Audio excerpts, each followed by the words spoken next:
Reciban un cordial saludo de mi familia, de mi esposa en especial. Gracias por estar en la oración. Yo no tengo que orar, apoyo en la oración por ella. Sabemos de que Dios tiene el control y el poder de todo lo que está sucediendo. Y hasta este momento hemos visto la mano poderosa del Señor, el amor y la misericordia de nuestro Dios hacia mi esposa.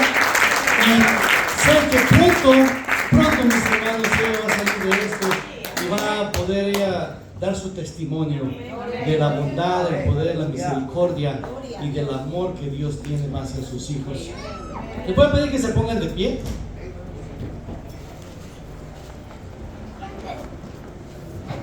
Nuevamente agradeciendo la oportunidad. Amén. Le puedo pedir que abran su libro de la Biblia. En el último libro de la Biblia, el libro de Apocalipsis. Amén. En algunas Biblias dice el Apocalipsis de San Juan. En otras versiones dice la revelación de Jesucristo. A mí me gusta más ese tema, ese nombre, la revelación de Jesucristo. Porque este no es el Apocalipsis de Juan, sino que esta es la revelación. Cuando usted llega a este último libro de la Biblia, la palabra biblos es una palabra griega que quiere decir un conjunto de libros. Entonces usted tiene aquí una biblioteca en su mano, y cuando usted llega al último libro de la Biblia, el Apocalipsis o Revelación, y termina hasta el capítulo 22, usted se da cuenta de algo, de que desde Génesis hasta Judas ha sido revelado el Señor Jesucristo, y aquí se llega la cúspide de la revelación que está en este libro que usted tiene. Así de que vamos a leer el capítulo 1, la revelación de Jesucristo que Dios le dio para manifestar a sus siervos. ¿Quiénes son sus siervos? Los discípulos, los apóstoles, la iglesia antigua, nosotros. Amén. O sea, mire hermano, haga lo suyo. ¿Ok? Para manifestar a sus siervos las cosas que deben suceder pronto. Y la declaró enviándola por medio de su ángel a su siervo Juan, que ha dado testimonio de la palabra de Dios y del testimonio de Jesucristo y de todas las cosas que ha visto. Bienaventurado el que lee y los que oyen las palabras de esta profecía y que guardan las cosas escritas en ella, porque el tiempo está cerca. Levante sus manos hacia este lugar para que sea nuestro Dios hablando primeramente a mí y hacia todos los que estamos aquí presentes, ya sea que estemos en persona o por las vías del teléfono, por las vías, no sé cómo le llaman a eso, pero programa que están viendo. Que el Señor les bendiga, que el Señor abra el entendimiento de nosotros, que haga luz en nuestra mente y nos enseñe su palabra. Padre eterno, en esta noche estamos aquí presentes, mi Dios, para alabar y adorar tu nombre. El grupo de alabanza se unió al grupo de ángeles ahí en el cielo para darte alabanza y adoración. Hemos entrado a este lugar santísimo, Padre bendito, a enjuagar tus pies con nuestras lágrimas, Padre santo, trayendo nuestras alabanzas y adoración a ti, Padre bendito. Tú te has paseado en medio de tu pueblo por medio de tu Espíritu Santo, y en el nombre de Jesús ahora, Padre bendito, tomamos este lugar en tu nombre, a hablar acerca de ti, mi Dios, que eres el Dios todopoderoso, el único merecedor de toda la gloria y de toda la honra. A ti sea el honor y el poder, Padre Santo, porque tú nos amaste antes a nosotros. Gracias. Amén. Puede tomar su asiento, hermano. Si trae donde sacar apuntes, prepárese con sus notas. A mí me gusta siempre hacer un hincapié acerca del libro que usted tiene en sus manos. El primer libro copiado cuando la imprenta de Gutenberg allá en Alemania por los años 1500, o sea, no fue hace un mes ni hace un año, fue el primer libro que fue copiado, el primer libro publicado, porque antes de esto se reunían los eruditos y copiaban a mano la Biblia. se tardaban por lo menos un año para sacar una copia de una Biblia. El primer libro, el que salió de la imprenta, que hoy usted tiene una copiadora, Xerox o como sea, la máquina abuelita de todas esas copiadoras, fue el primer libro que se escribió. Y así se modernizó a tal nivel de que llegó a manos de la gente que en aquellos tiempos no podía ni siquiera tener una copia de una Biblia. Ahora usted la tiene en su mano, de diferentes compañías, diferente letra, diferente estilo, diferente estudio. La tiene en su teléfono, en una tableta, en la computadora. La tiene aún gratis en el internet. Es el libro más publicado en el mundo y el menos leído. Además de ser el menos leído, el menos entendido.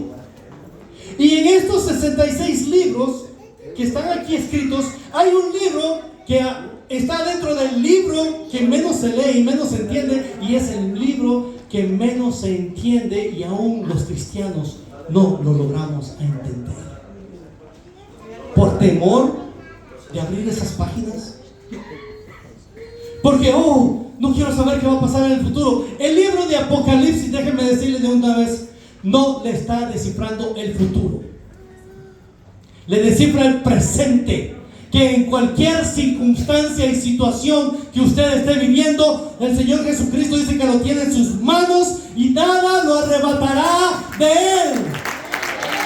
Deje de pensar, ¿qué va a pasar? Miren, después del capítulo 4 de Apocalipsis, la iglesia ya no tiene nada que ver aquí en la tierra. Deje de preocuparse qué va a pasar con las cuentas bancarias. ¿Qué va a suceder? El pastor habló acerca de eso un ratito, ¿no? ¿Qué va a suceder con todo lo que tengo? ¿Qué va a suceder con esto y esto y esto? No, mi hermano, después del capítulo 4, y se lo voy a comprobar con la Biblia, la iglesia ya está. Empiezan, después del capítulo 4, empiezan 7 años de tristeza y de dolor como el nunca ha habido en esta tierra. Y después de esos 7 años empiezan los 1000 años en los cuales la iglesia con Jesucristo reinarán por 1000 años en esta tierra. Y después es el fin. Usted tiene que estar preparado para que en el capítulo 4, cuando suene la trompeta final y diga, sube acá, usted desaparezca de este lugar. Si es que está todavía vivo. Y si no, sus ojos se van a abrir ahí donde, en cualquier pedazo de tierra que lo hayan puesto, sus ojos se van a abrir y va a ser levantado al cielo juntamente con todos aquellos que vivimos, dice Tesalonicenses, seremos transformados en un abrir y cerrar de ojos y estaremos con Él para siempre. El libro de Apocalipsis es el libro que menos se entiende porque está escrito en un estilo apocalíptico. ¿Y qué es un estilo apocalíptico? ¿Ha leído el libro de Daniel? ¿Ha leído el libro de Ezequiel? El libro de Zacarías. Apocalíptico quiere decir simbólicamente. Está hablando, poniendo simbolismos en áreas. ¿Por qué? Porque cuando los romanos andaban persiguiendo al pueblo de Dios, a los cristianos, y los encontraban con pergaminos escritos de esto, no entendían de qué estaban hablando. Pero la iglesia sí lo entendía. Y desafortunadamente en 2000 años se ha perdido mucho el estudio de revelación y el estudio de los otros libros de la Biblia. Y nos hemos enfatizado en otros estilos de enseñanzas y no estudiamos la palabra de Dios. Aleluya. Miren, si usted enumera, ¿cuántos de aquí se saben los nombres de los profetas, mayores y menores? A ver, jóvenes, ¿cuál es el primer profeta mayor que aparece en la Biblia? Isaías. Considerado la corona de la Biblia. Considerado el evangelista del Antiguo Testamento. ¿Por qué? Porque 700 años antes que el Señor Jesucristo caminara en esta tierra, él lo había visto como que si hubiera estado ahí en una pantalla de esas gigantescas, viendo la vida del Señor Jesucristo trazada a través de todos los capítulos que usted puede ver. Capítulo 6, donde nace el Señor Jesucristo, donde aparece Emanuel, donde el capítulo 51 en adelante, donde aparece su sacrificio. El evangelista del Antiguo Testamento. El segundo, ¿cómo se llama? Profeta mayor, Jeremías. El tercero, Ezequiel, Daniel, Oseas, Joel, Amós, Abdías, Jonás, Miqueas, Nahum, Habacuc, Sofonías, Ageo, Zacarías y Malaquías. Cuando la iglesia antigua leía estos nombres, no leían esos nombres. Decían: Jehová es la salvación, el que inspira, y Él es mi fortaleza, Él es mi justicia, mi salvador. Jehová es el Dios, el que lleva mi carga. Jehová es el siervo, Él es la paloma y que envió Noé. ¿Quién es Jehová? Nuestro consolador, el que me abraza, el que me profeta, el que me protege, el que me llena de fiesta mi corazón, el que se acordó de mí y envió su mensajero. Los 12, los nombres de todos los profetas. Eso quiere decir. Gloria a Dios. Pero nos hemos olvidado de que en este libro que lo miran como insignificante, de cada página, de cada capítulo que usted lea, va a sacar sangre. La sangre salvadora del Señor Jesucristo, vertida en la cruz del Calvario, está plasmada en estas páginas. Pero lastimosamente nos hemos olvidado y nos preocupamos en tener una mejor vida. Perfecto. El libro de Proverbios dice: si cualquiera que fuere torpe se tropezara con este libro, será considerado sabio. Puede aprender a vivir, puede aprender a cómo contemplar la vida allá afuera, puede aprender a cómo moverse en lo secular, puede aprender muchas cosas de este libro. Pero ¿qué más? En este libro usted encuentra el camino, y en el camino usted conoce la verdad, y en la verdad usted llega al Padre por la vida. Eso es lo más importante.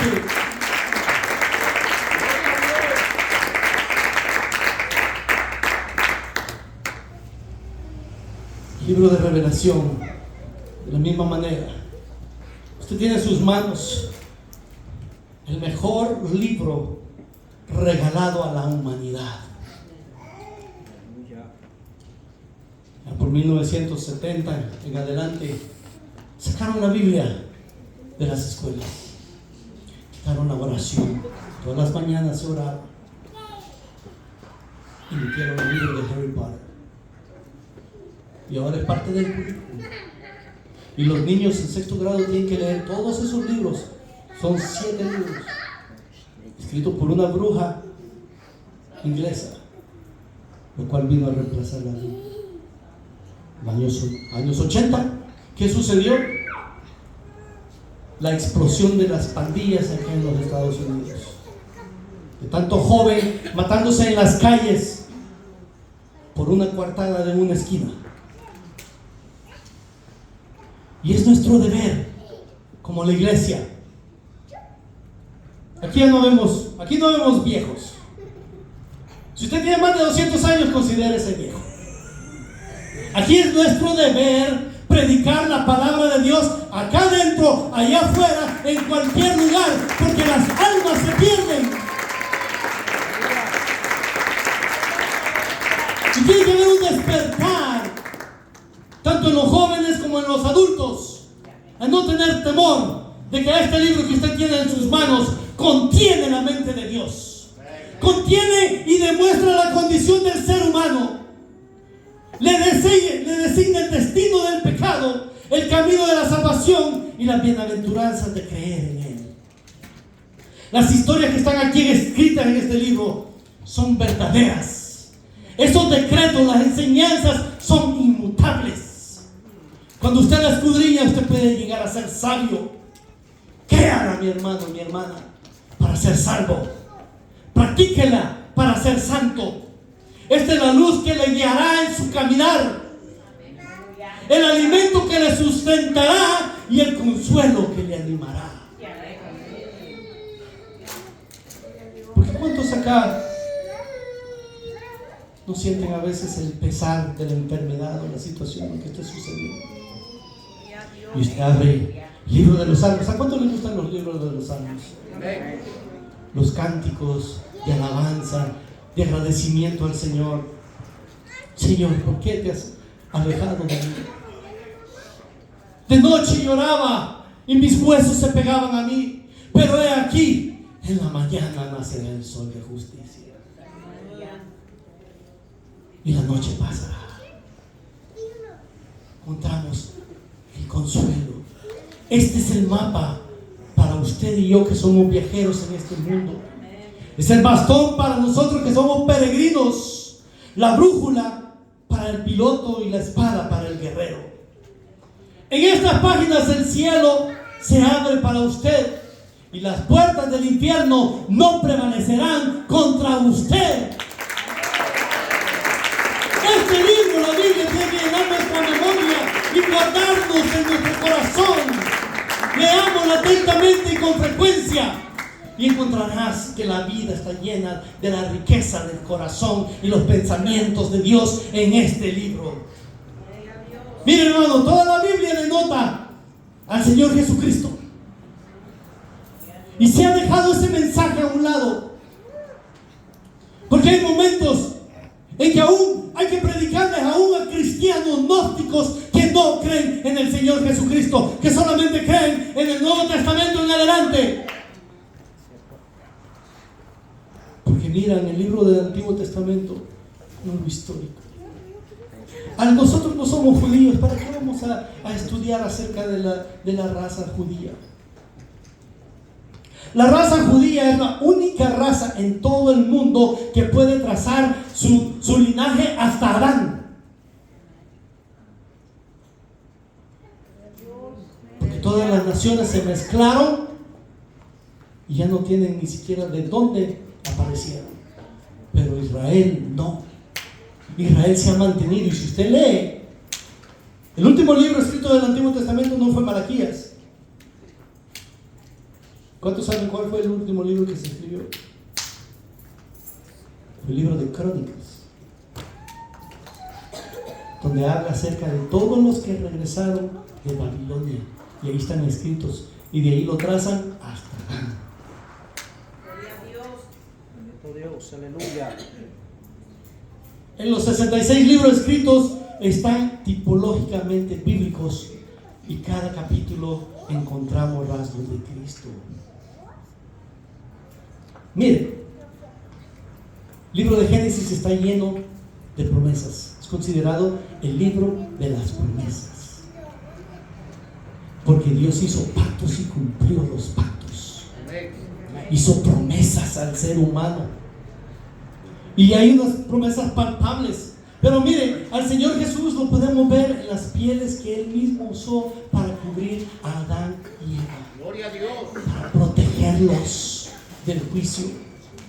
Además hay incontables de símbolos en personas y en todo lo que podemos encontrar, la infinidad de ejemplos en Éxodo, en Levítico, en Deuteronomio, Josué, Jueces, en todos los libros de la Biblia.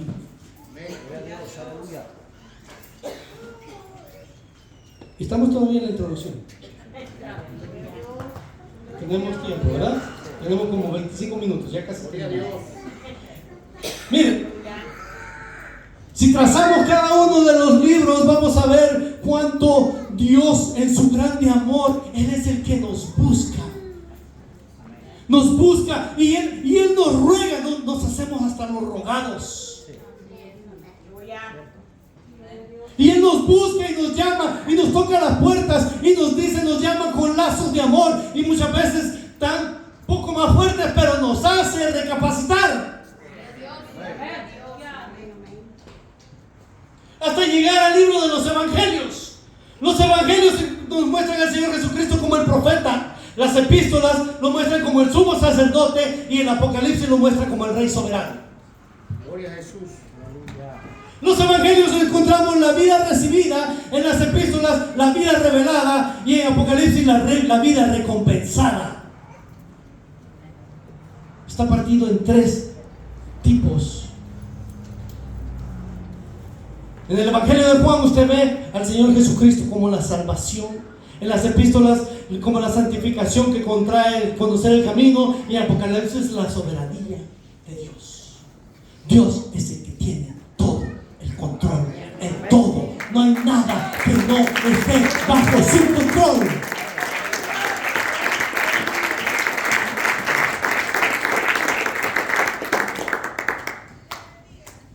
El apóstol Juan había sido echado fuera del imperio. Lo mandaron de vacaciones a una isla como Hawái. Ahí estar agarrando aire en una hamaca y disfrutando de las brisas en el verano. No, hermano. Fue desterrado. Fue aventado a una isla que no había ni árboles, una piedra en medio del mar Mediterráneo, en una cueva, porque ahí echaban a los desterrados del imperio, porque eran contrarios políticamente contra el emperador de ese tiempo. Se llamaba Domiciano, hasta el nombre tenía, Domi, Señor, Ciano, el hijo del Señor. O sea, se quería hacer llamar Dios. Y este hombre lo había aventado ahí a la isla de Patmos.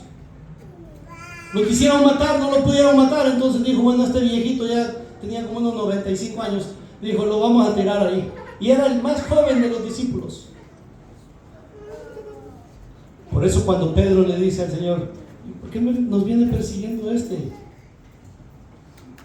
Allá al final de los evangelios, del libro de Juan, ¿por qué viene detrás de nosotros? Me dijo, déjalo, si yo quiero que quede hasta el fin,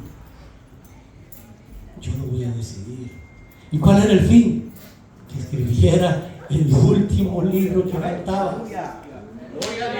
Ya viejito, tenía tal vez 20 años cuando llegaba detrás del Señor Jesús, era el más joven. ¿Y por qué le digo que era el más joven?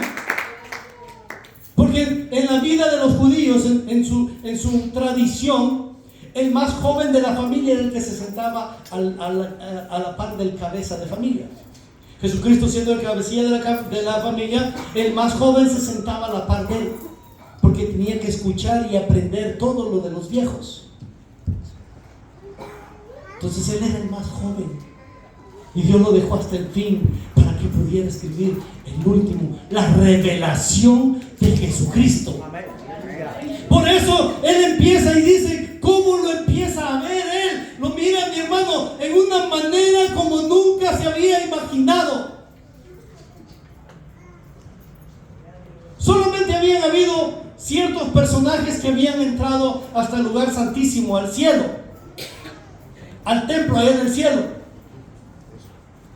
A ver, ¿me pueden decir uno de ellos?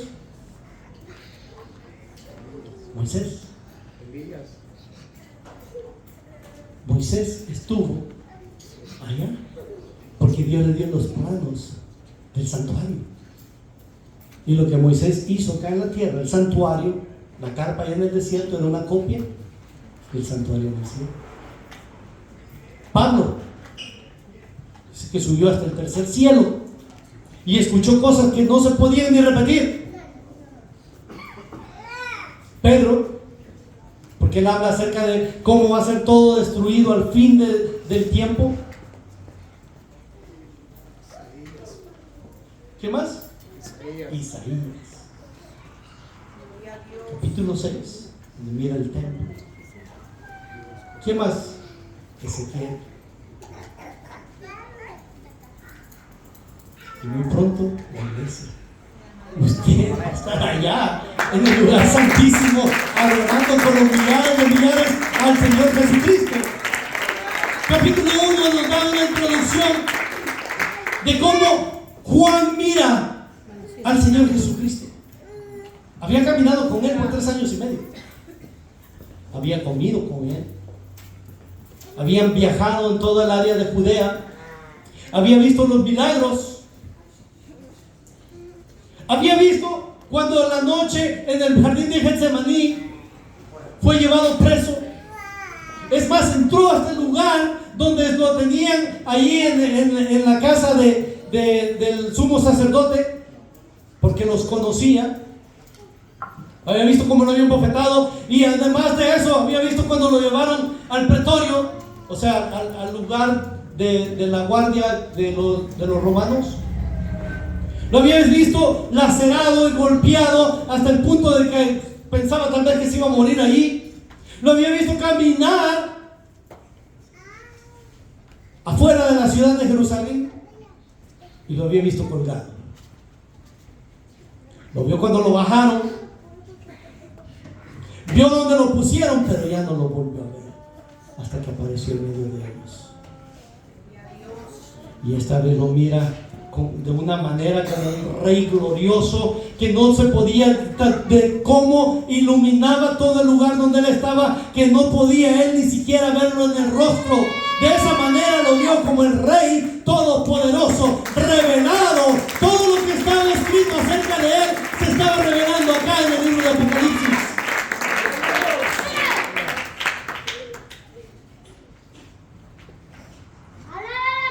Aleluya. Capítulo 1. Mira 7 candeleros. Mira que tiene 7 estrellas en sus manos, y da la explicación. ¿Quiénes son esos?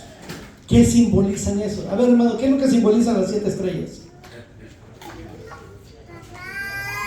A ver, las 7 estrellas. Ahí dice la Biblia, ahí lo tiene escrito.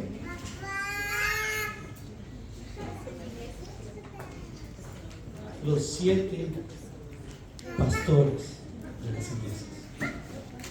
Pero no está hablando acerca de solamente 7 iglesias.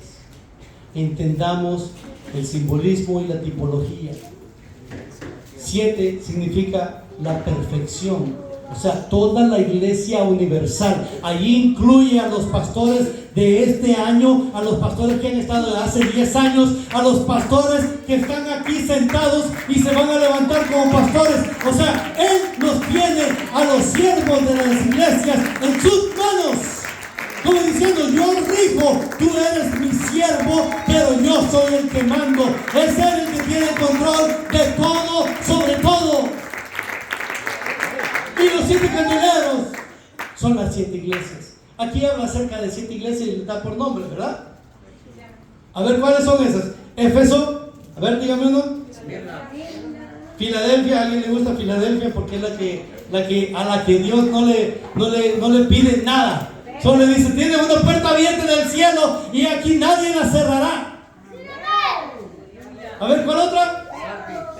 Pérgamo, Éfeso, Sardis, Laodicea y Esmirna y Tiatira. Mire, de todas esas, a una le dice que va a ser perseguida 10 veces.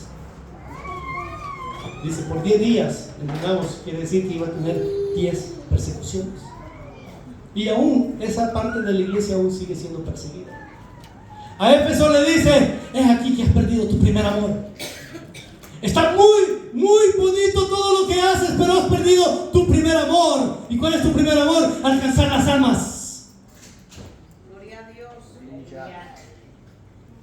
Te has llenado mucho en trabajar y hacer muy elegante. En aquel tiempo eran los templos, los hacían grandísimos y todo, ¿verdad? Pero olvidaste tu primer amor. Esmirna, Pérgamo, Tiatira, Sardis, Filadelfia y la Odisea. Y a la que más feo le habla, pues es a la Odisea. Y dice que no eres ni frío ni caliente,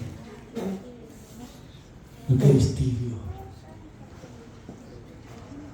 En aquel tiempo las ciudades necesitaban del agua potable, y el agua potable corría, ¿verdad? Tiene que correr, no puede estar estancada, si no agarra bacteria. Entonces la ciudad de la Odisea recibía agua de 2 ríos. Uno venía de un área volcánica y otro venía de las áreas de las montañas. Entonces se mezclaba. Cuando el agua se mezclaba, venía muy caliente de la otra área, se le salía el agua tibia y no era bebible. Y el Señor Jesús les habla, conforme a donde vivían, les dice, de la misma manera como tú no puedes tomar agua tibia,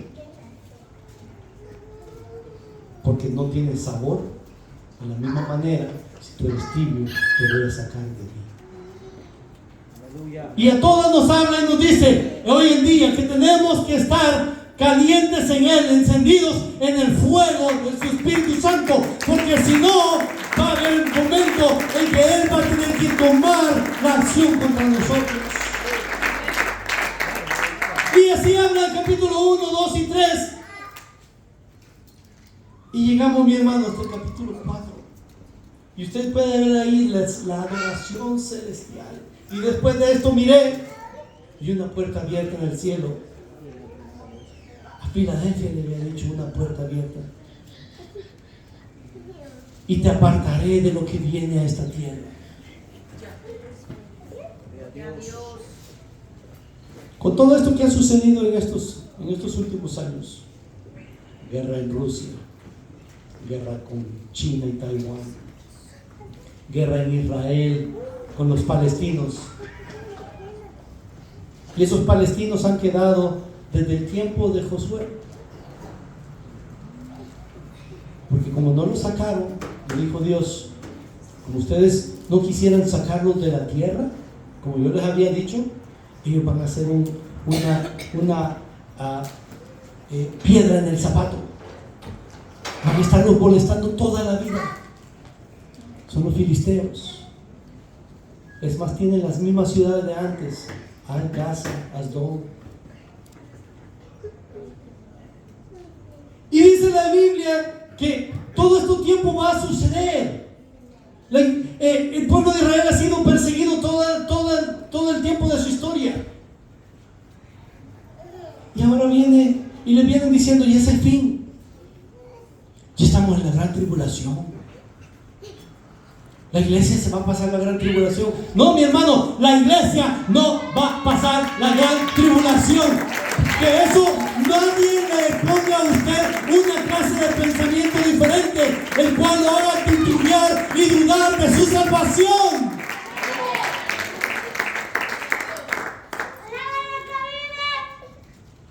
Porque se ha levantado tanto que, el eclipse, eso quiere decir de que la tierra va a estar en oscuridad por 3 días. No estuvo ni siquiera 10 minutos en oscuridad. ¿Cómo usted se va a creer de alguien que le diga, va a venir un eclipse en el 2024 a tal día, a tal hora? Porque ya lo sabían desde hace 25 años. Esto de lo que está hablando aquí, desde el capítulo 25 en adelante, eso ni siquiera saben cuándo va a suceder, porque eso es lo que ha dictado Dios. No hay nadie que le pueda decir, en tal día va a ser tal cosa, en tal día va a ser el rapto, en tal día va a ser el final. No, mi hermano, usted tiene que estar preparado de que está en la mano de Dios y que pase lo que pase, nada lo moverá. Aleluya. Una puerta abierta del cielo.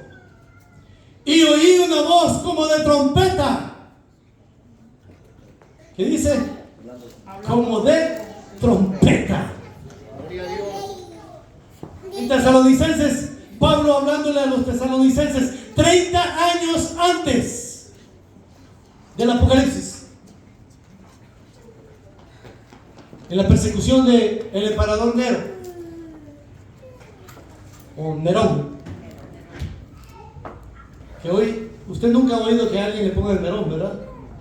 Ese hombre destruyó ese nombre. Ese nombre era un nombre famosísimo en el tiempo de los romanos. Era un apellido famoso de la antigüedad. Pero este hombre destruyó ese nombre que hoy a los perros le ponen Nerón. Usted nunca ha oído a un ser humano que le digan que se llame Nerón. Este hombre mandó a quemar Roma y le echó la culpa a los cristianos y empezó la gran persecución de Nerón. En el tiempo de Nerón murió Pablo y murió Pedro. andaba siendo perseguida la iglesia de Tesalonicenses le pregunta a Pablo y le dice, ¿qué? ¿Estamos ya en los últimos tiempos? Oiga, 30 años antes que estaban pensando de que eran los últimos tiempos y que se habían quedado. Y el apóstol Pablo le dice, no. Miren, hermano, tampoco, miren, versículo 13 del capítulo 14, del capítulo 4. Tampoco queremos, hermanos, que ignoréis acerca de los que duermen, para que no estéis tristes por los otros que no tienen, como los otros que no tienen esperanza. Porque si creemos que Jesús murió y resucitó, así también traerá Dios con Jesús a los que durmieron en él. Por lo cual os decimos esto en palabra del Señor, que nosotros que vivimos, que habremos quedado hasta la venida del Señor, no precederemos a los que durmieron. Porque el Señor mismo, con voz de mando, con voz de arcángel y con trompeta de Dios, descenderá del cielo, y los muertos en Cristo, ¿qué? Luego nosotros, o sea, Pablo esperaba que él estuviera vivo todavía. Esto fue después del primer encarcelamiento que él tuvo en Roma. Él quedó libre y siguió él predicando. En ese momento fue que él escribió esto. Luego nosotros los que vivimos, los que hayamos quedado, seremos arrebatados juntamente con ellos en las nubes para recibir al Señor en el aire. Y así estaremos siempre con el Señor. Por tanto, y esto nos lo dice a nosotros, 2000 años después. Por tanto, alentaos los unos a los otros con estas palabras. Que nosotros, los que vivimos, los que habremos quedado, seremos arrebatados. Y usted me puede decir, hermano Denis, pero la palabra rapto no aparece en la Biblia, porque por ahí andan muchos estudiosos, entre comillas, que le quieren hacer la lucha acerca de esto. Y usted joven, jovencita, hermano, hermana, usted tiene que convertirse en un apologético, tiene que defender la verdad. Y sí, la palabra rapto no aparece, pero aparece la palabra arrebatados. Y la palabra rapto se traduce en griego, en griego se traduce como harpagesomesa. Y en latín es un rapimiur, que quiere decir raptado, arrebatado a la fuerza, quitado a la fuerza, con una fuerza hostil. Entonces sí, no aparece la palabra rapto, pero aparecen los sinónimos. Corintios, el Señor hablando por medio de Pablo también dice que en un momento de abrir y cerrar los ojos, al final trompeta. Y en Apocalipsis usted ve, hay 7 trompetas. Y las trompetas eran usadas y todavía son usadas hoy en tiempo en la guerra, ¿no? Para llamar al ejército. Y en aquel tiempo pues era lo más común era una trompeta. Y cada estilo de trompetazo, cada estilo de volumen de la trompeta, o cada tipo de trompetazo que se tenía que dar, tenía su significado y su conocimiento.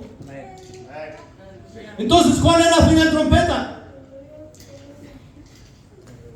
La final trompeta en tiempos antiguos era la que se tocaba, ese tipo de toque, cuando aparecía el rey sobre la tarima. Cuando el rey iba a ser coronado y se anunciaba a todo el pueblo que estaba reunido que el rey iba a aparecer, entonces sonaba la final trompeta. El rey está por aparecer y va a sonar la final trompeta. Y al sonar la final trompeta, usted y yo, si estamos vivos, seremos transformados.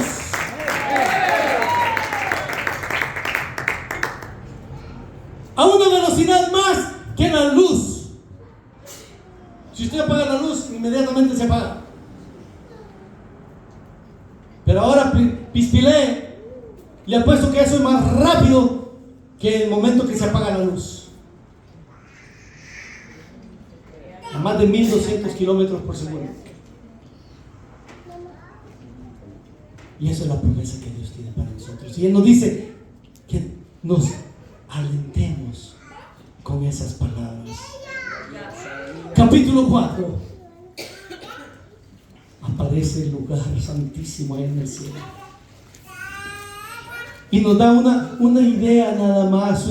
Porque si Juan hubiera escrito el lenguaje angelical, óigame, que tuviéramos esa aptitud de leer el lenguaje angelical, lo hubiéramos entendido mucho mejor. Pero él en su diminuta mente humana, como la suya y mía, solamente tenía esas limitaciones de escribirlo de esta manera. Y aquí una puerta abierta en el cielo, y la primera voz que oí como trompeta hablando conmigo dijo: sube acá y te mostraré las cosas que sucederán después de esto. Versículo 3, y hasta ahí vamos a llegar. Versículo 2 dice: y al instante, miren la velocidad. No ha sido creado un cohete o una nave espacial que pueda moverse a esa velocidad. Si algún automóvil lo pudieran inventar a hacer eso, se desintegra por la velocidad. Pero a esa velocidad, mire, estaba al instante. ¿Qué es al instante? Es al instante, hermano, por favor, hágame un favor, súbase al carro y váyase hasta Banais, y allá en una tienda tal calle, vaya y me trae un mandado de allá y regresa. ¿Eso es al instante? O es más, si le digo, ¿sabe qué? Agarre el bus y vuelva lo más rápido que pueda. Eso no es al instante. ¿Qué es al instante? Que lo pensó. Mira, ¿sabe qué es al instante? Piensa en China. Ya está en China. Eso es al instante. Y él dice que al instante está en el cielo. Y así va a ser. ¡Sube acá! Esa es la iglesia siendo llevada a su lugar eterno. ¿Y cómo lo vamos a alcanzar eso? Portándose bien, haciendo buenas obras. El mundo entero dice que hace buenas obras, viviendo una vida bien, no metiéndose con nadie, no ofendiendo a nadie. Eso tiene que ser un fruto de un cambio. Pero ¿cuál es el cambio que tiene que haber? El cambio de agua a vino. Algo que no sucede naturalmente, ni por obra humana, ni por obra química. Algo que solamente Dios puede hacer. Cambiar a un ser humano pecador en un justo. ¿Y cómo lo puede hacer? ¿Cómo? Buscando con su justicia propia. Todo lo que usted me pueda decir para puedo hacer, eso tiene que ser ¿cómo le llaman? Un producto de un cambio. Porque el cambio nosotros no somos capaces de hacerlo. El cambio lo hizo Él por nosotros, pagando Él algo para que usted hoy tenga ese acceso directo, personal a Dios, y pueda decirle, como decía el salmista: Jehová es mi pastor. Y los discípulos le dijeron al Señor Jesús: enséñanos a orar. Y Él les dijo, cuando oren así: Padre nuestro. Hágalo personal. Conózcalo personal. Crea en Él, no importa lo que esté sucediendo.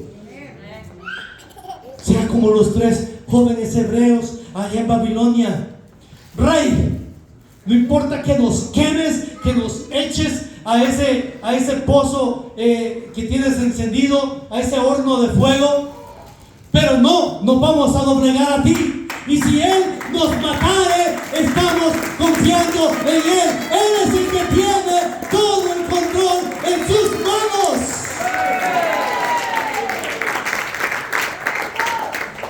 Con nuestra propia justicia no podemos alcanzar nada, pero con la justicia de Él sí. Por eso Salomón puso 2 columnas a la entrada del templo, ¿Sí saben cómo se llaman esas columnas? A ver, alguien que me busque allí.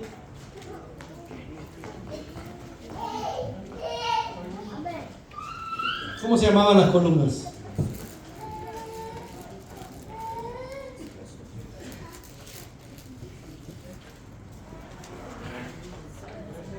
A ver. ¿Quién? ¿Un bíblico ahí? Segunda de Crónicas.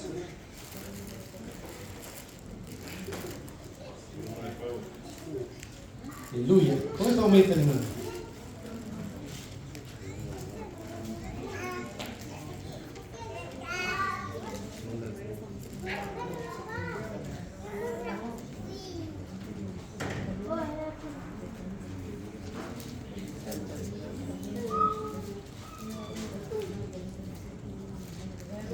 ¿Lo encontraron?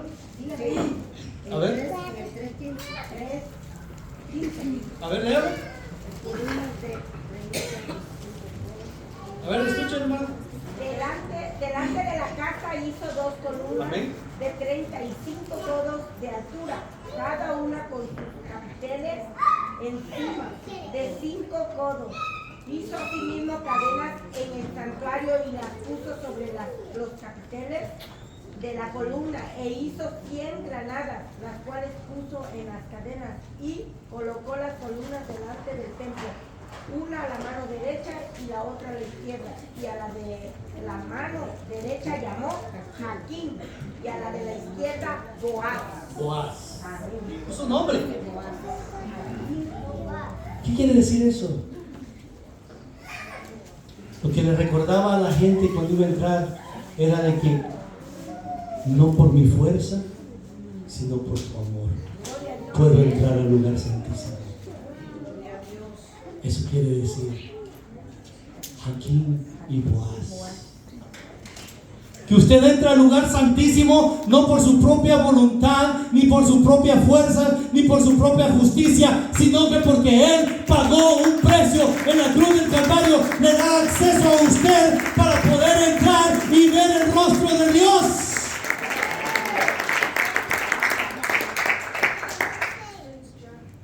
Así de la misma manera, ¿cómo se gana el cielo?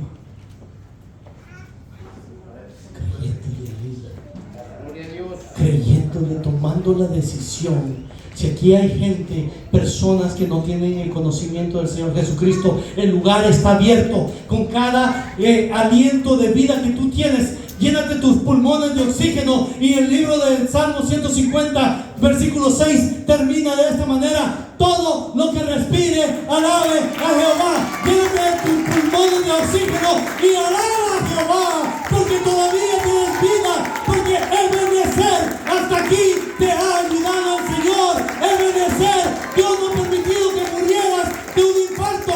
Ebenezer, Dios no permitió que cualquier cosa que te sucediera en el camino, tú pudieras caminar este día. Ebenezer, Él te permitió despertar. Ebenezer, te permitió caminar. Ebenezer, el más te tiene aquí en este minuto, alabándole y adorándole. Todo lo que respire, alabe a Jehová.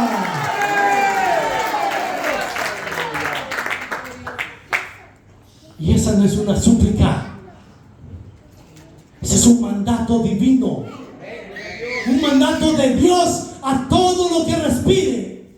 Aún estas plantas respiran. ¿Cómo, hermano? Cuando usted exhala ¿qué? Monóxido de carbono.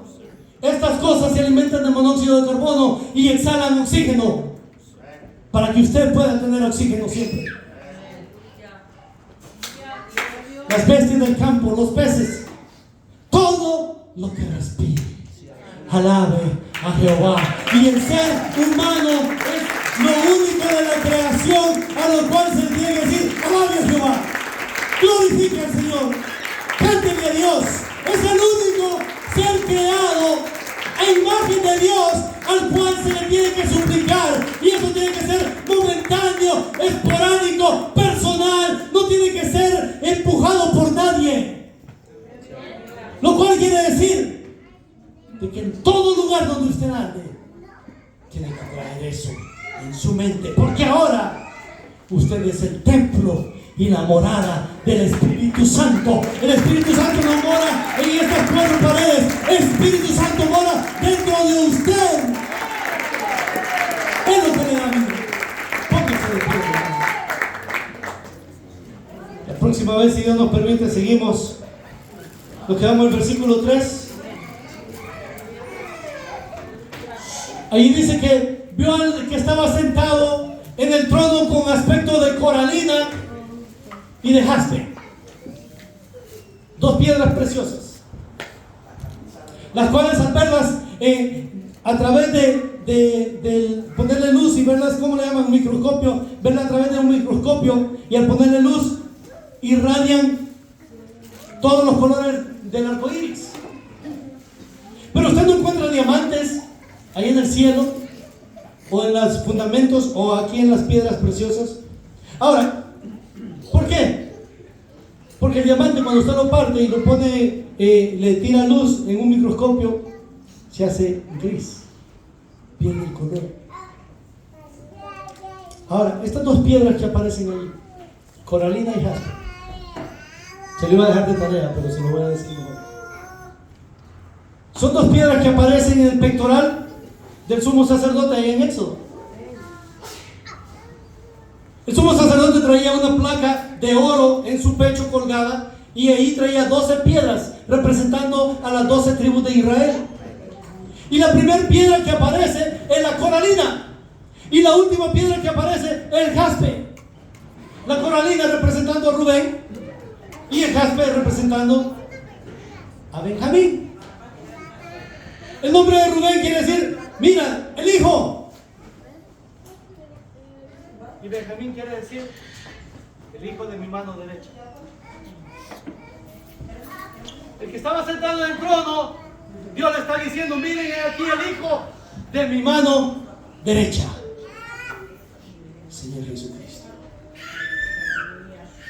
Para que usted y yo entendamos el propósito de ese libro. No es para descifrar el futuro, sino que para que usted descifre su presente y se arreje bien en la roca que es Cristo Jesús, y que no haya nada, ninguna religión ni nada en este mundo que lo mueva de donde usted está parado. Pasen los músicos. Aleluya. Voy a pedir a alguien que se acerque a alguien que no tiene a Cristo. Levante su mano si alguien no conoce al Señor Jesucristo como su Señor. Le invitamos que tome la mejor decisión de su vida. Si allá en las redes sociales hay alguien allá, levante su mano y mándele un mensaje a su pastor acá presente. Dígale: yo estoy aceptando al Señor Jesucristo y me quisiera congregar con ustedes. Y si vive muy lejos, pues busque una iglesia donde le prediquen la verdad, donde le prediquen la palabra de Dios, para que pueda crecer. Si no hay nadie presente, alguien que tenga una necesidad de enfermedad, o alguna necesidad en cualquier índole, pase adelante y oremos juntos. Y si no hay nadie que esté enfermo y tenga una necesidad, pues ¿sabe qué? Pasemos todos, porque todos tenemos necesidad. Yo soy el primero acá. Pasemos todos y oremos los unos por los otros.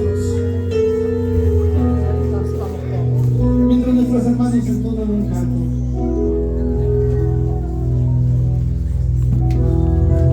de adoración suave.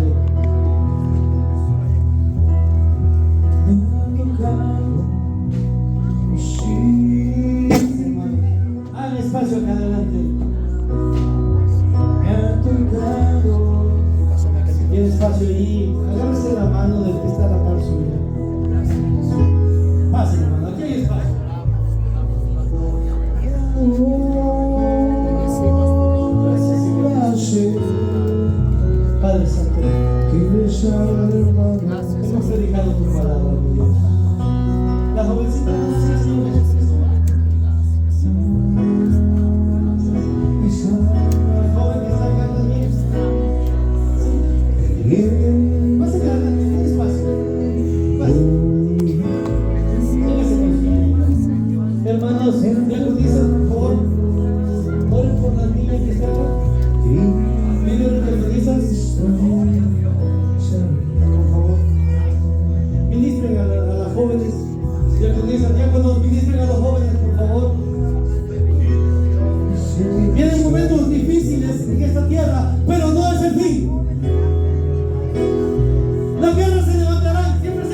siempre ha habido, pestes han habido siempre. Pero cuando venga el fin de este tiempo de los 7 años, va a ser algo que nunca nadie lo podría soportar. Por lo tanto, la iglesia tiene que estar preparada.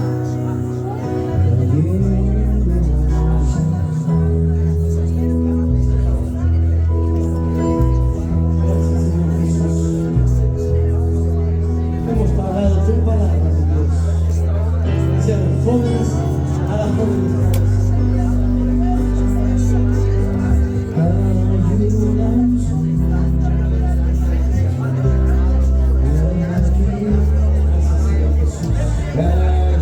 Desciende Espíritu Santo, desciende sobre tu pueblo en este momento. Padre bendito, gracias. A ti sea la gloria y la honra. Gracias, Padre Santo.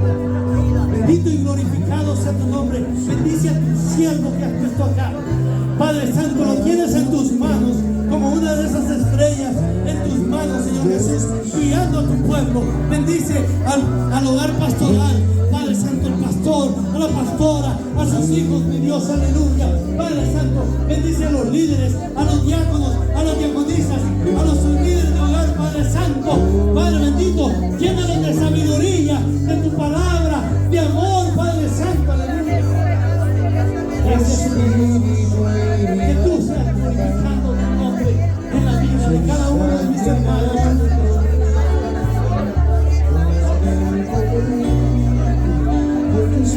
Gracias, Señor Jesús. Bendigo y glorifico tu nombre. A ti sea la gloria y la alabanza.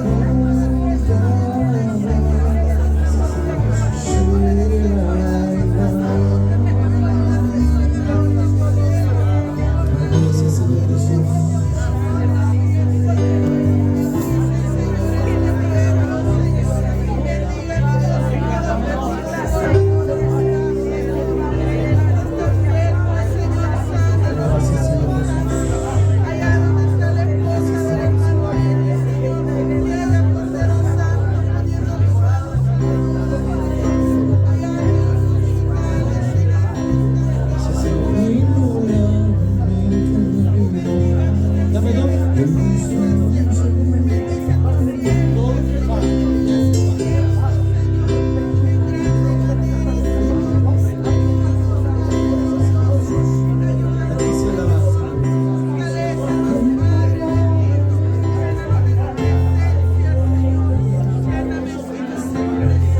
Quiero que nos traslademos 2000 años atrás. Allá en una cruz, un hombre que no debía nada llevó la paga por toda la humanidad. Inmolado en el Calvario, mostró su amor por mí.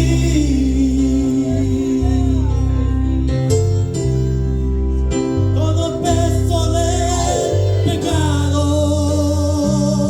sucios pecados, y la llevó.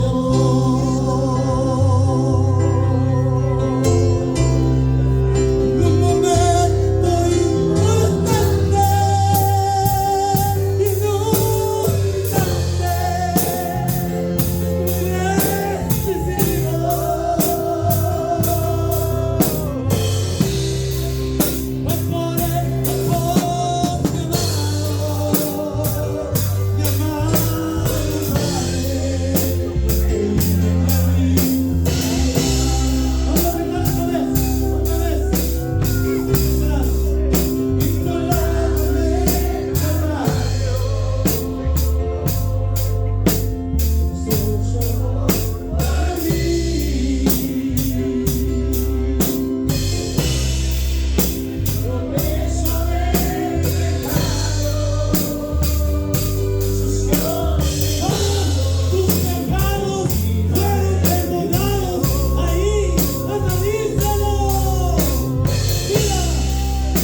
su amor, su bondad, su misericordia.